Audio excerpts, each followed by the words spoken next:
Happy Monday, and welcome back to the Lorden Arts channel. I'm John Lorden, and we are back from one of our 2-week annual holiday breaks. I hope that you enjoyed the holiday week with your friends and family as much as I did. But now, it's back to business. Case Cracked is the show where we look into a mystery and what are the critical pieces that help solve that mystery. Today's case is called Tracy's Trace Evidence. It's 6 a.m. on Friday, August 11th, 2000, and a 22-year-old financial analyst named Tracy had just started her morning run. Tracy's favorite route took her down Canyon Brook, an access road that led to her apartments in Akron, Ohio. Most days, she ran with her father, Jerry, but this Friday she ran alone. Tracy was in training for a marathon and had a special goal in mind. Since her grandfather, along with one of her cousins, had been diagnosed with leukemia, Tracy wanted to participate in a marathon that was raising funds for leukemia research and treatment. The race was scheduled for the fall, so training runs like she was on this morning were very important. However, later that day, Tracy had failed to show up for work at her company, and no one was able to locate her. Knowing that their daughter would never fail to call into a job she had just started the previous June, her father, Jerry, and mother, Marlene, called the police. Akron officers quickly formed search parties that looked around her home at the Timber Top Apartments, while others questioned the college students and young professionals that lived in the units around her. Their investigation showed that Tracy had indeed gone for her run that morning, but no one had seen her return from it. Unfortunately, later that afternoon, children playing about 75 feet off of Canyon Brook made a terrible discovery, finding Tracy's body. When officers arrived, she was lying dead, face down, in a puddle of water. Drag marks at the scene indicated that she had been dragged from the side of the road into the bushes. She was bloodied, bruised, and broken, but officers could not determine exactly how she died. On her body, and on the ground around her, they did find bits of broken glass that looked as though it was tempered, like glass used in a car windshield. As investigators bagged the evidence for testing, Tracy's body was taken in for an autopsy, and her family was told the tragic news. The medical examiner ruled Tracy's cause of death as drowning and aspiration of gastric contents. Blunt force injury to her chest and abdomen were a contributing factor, but were not the direct cause. Tracy was alive when she was drug off the road, and she was unable to get herself out of the puddle that she was left face down in. Officers didn't know if this was intentional or accidental. Regardless, they knew they had a murder investigation on their hands. Akron officers were able to quickly establish that the glass found on and around Tracy had come from a car windshield, the make and model of which suggested their suspect was driving a teal or blue box-shaped car, possibly a Chevy Cavalier or another model with a similar body type. As officers were sent out with flyers and were asked to canvass the town door to door, they were told to pay special attention to any car that fit that particular description. It would also have extensive damage to the front grille and windshield. Over the next few weeks, car dealerships were checked as well as auto body shops. None had the car in question or had seen one recently that needed this type of repair work. Additional foot searches turned up nothing new, and even after investigating more than 200 tips, they were no closer to catching Tracy's killer. When a month had gone by, another plea was made to the public, but didn't provide any substantial leads. For months, officers worked on the investigation. With no DNA to help them in the case, they went back to the crime scene and processed it again in the hope of finding something that had been missed. And they found one thing: a small piece of plastic that was about the size of a quarter. With the hope that it had come from the killer's car, investigators sent the small piece, along with the glass recovered from the scene, to the state's Bureau of Criminal Investigations. This branch's forensic scientists specialize in the examination of trace evidence. Suzanne Elliott, a trace evidence examiner with BCI in London, Ohio, describes her job in this, quote, "When a perpetrator comes into an environment and encounters a victim or a scene, they leave something behind or they take something with them. Trace evidence's job is to match those up. At the 1st of November, BCI returned their findings, and it would give the investigation the boost it desperately needed. Investigators had been looking for the right color car, but the wrong make and model. Trace evidence showed that the glass and triangular piece of plastic came from a 1990s model Ford Tempo. Within hours, officers were again canvassing the town, and they wouldn't have to look very long. While searching homes near Tracy's timber-top apartment, they quickly found a car that matched the description. The windshield looked new, and it was missing that telltale piece of plastic from the bumper. The car belonged to a man named Ralph. When officers questioned the married father of two, he claimed to have been in a minor accident that required him to have the windshield replaced.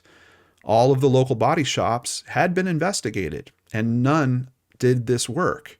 When officers questioned him about that, they were told that he had taken the car out of state to have the windshield replaced. This only made officers more suspicious, and Ralph was taken to the station for further questioning. In a short amount of time, he caved and gave a full confession in Tracy's murder. Ralph claimed to have been driving down Canyon Brook that fateful morning and didn't see Tracy on her run until it was too late. After striking her with his car, he said he panicked and dragged her body off into the woods to hide it.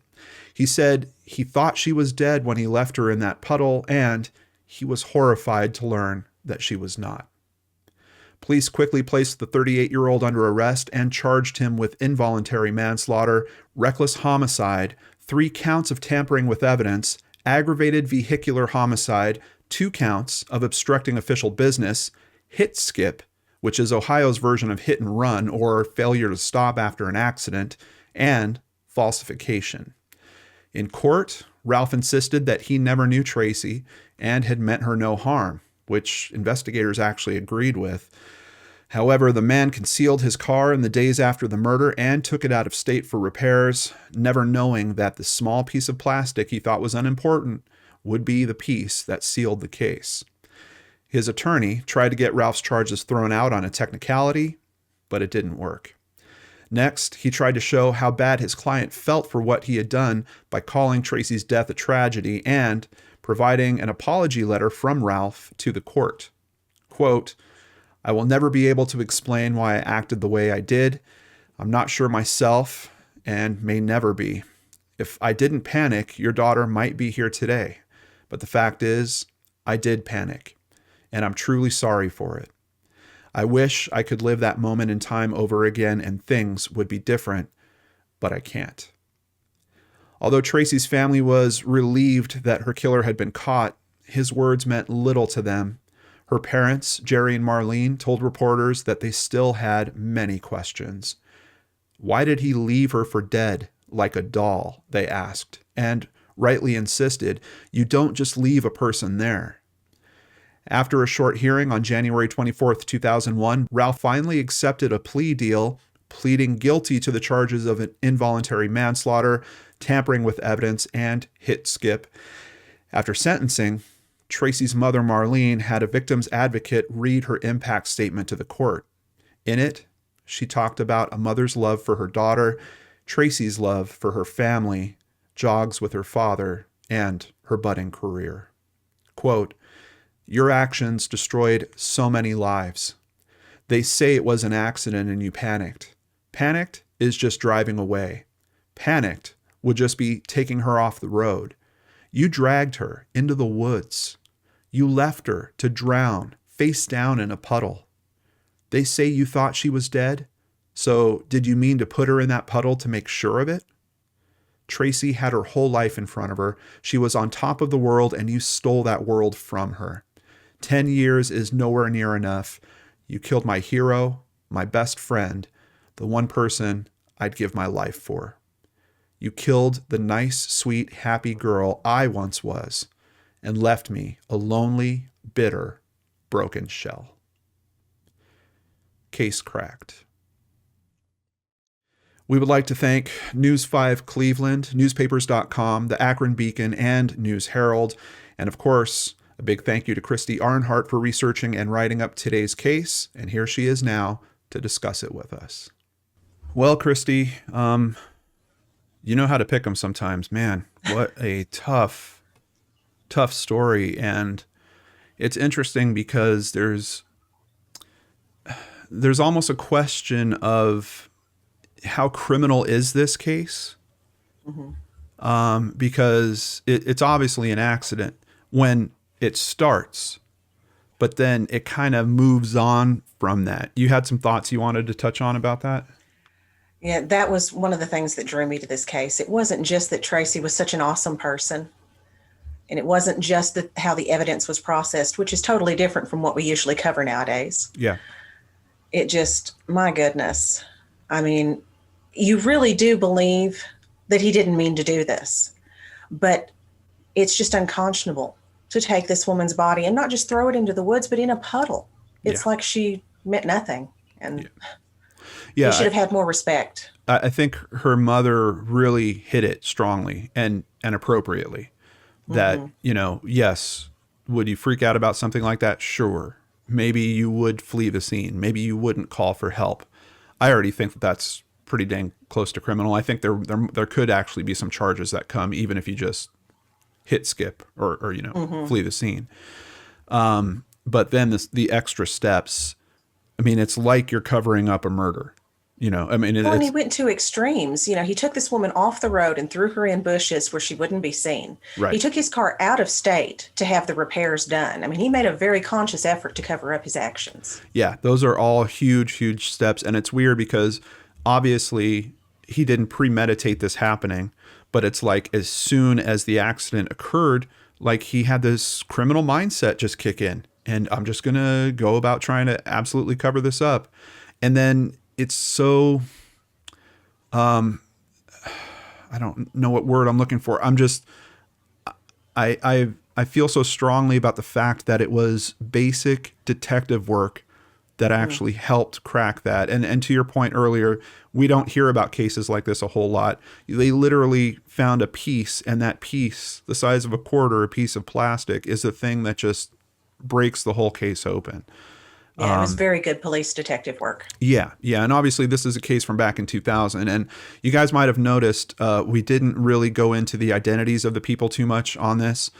This happened back in 2000. He was sentenced for 10 years. So Ralph is now out, and he effectively has served his time and his debt to society. So that's part of why we thought it'd be a bit better to tell the story in this way. We can still talk about it. We can still try to learn from it.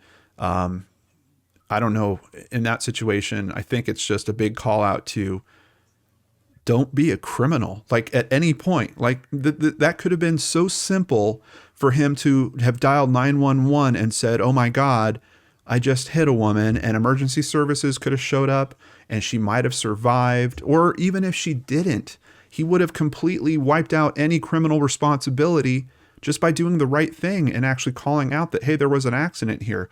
I'm wondering if there was something else at play, like he had been drinking or, something where he was worried about being found in a particular state that might have increased his That's a crime good point. level. I didn't think about that. Yeah. Well, it boils down to a question. Why didn't he call for help? And it was so simple. He could have redeemed himself at any point. Yeah. He could have driven home and anonymously called someone and said, "Hey, there's a woman over at the side of this road. I think she's been hit by a car," and not given his identity and hung up the phone. And I'm not saying that's what I think you guys should do. I'm just trying to talk about in Ralph's particular instance, there are so many other choices he could have taken, but it's like he went right into. So it does make me believe that there's some other aspect to this that maybe we don't understand from. Yeah, from I would the have to version. agree with you. Yeah, from the version of events.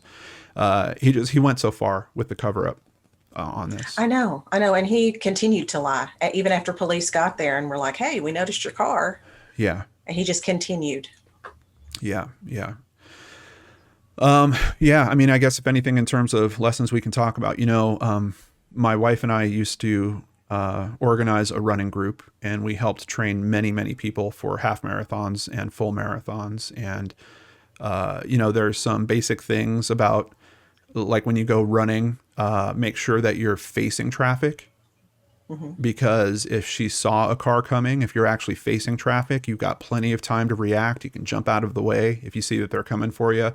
But if you're running with traffic, you don't get that same benefit. And it's weird because we're kind of taught as children, if you're riding a bike on a road, that you're supposed to ride in the same direction as traffic. For running, it's actually safer if you can see the traffic instead of having it come up behind you. I don't know if that could have helped in this case. I didn't see a layout of the road. Who knows what the visibility is like at that time? There's all kinds of different factors. Yeah, that was something that I wondered about too, reflective gear, things like that. I know it was early in the morning, but I don't know if the sun was up, and I don't know which way she was running. Yeah. There's a lot of things, and that's part of what we help teach people is like how to do this safely, how to find the right places to do it, not running alone. I mean, that's part of why we did the group. We never had people that were running alone. There was always at least one other person running with them, if not a big group, like, 6 or 8 people. But yeah, really terrible.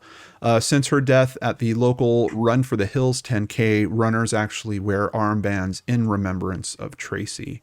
And that was the last race that she had participated in before the accident. So I also saw that her family was able to set up a scholarship. Yeah. I don't know if the scholarship is still running, but it helped people in the time it was there regardless. Yeah.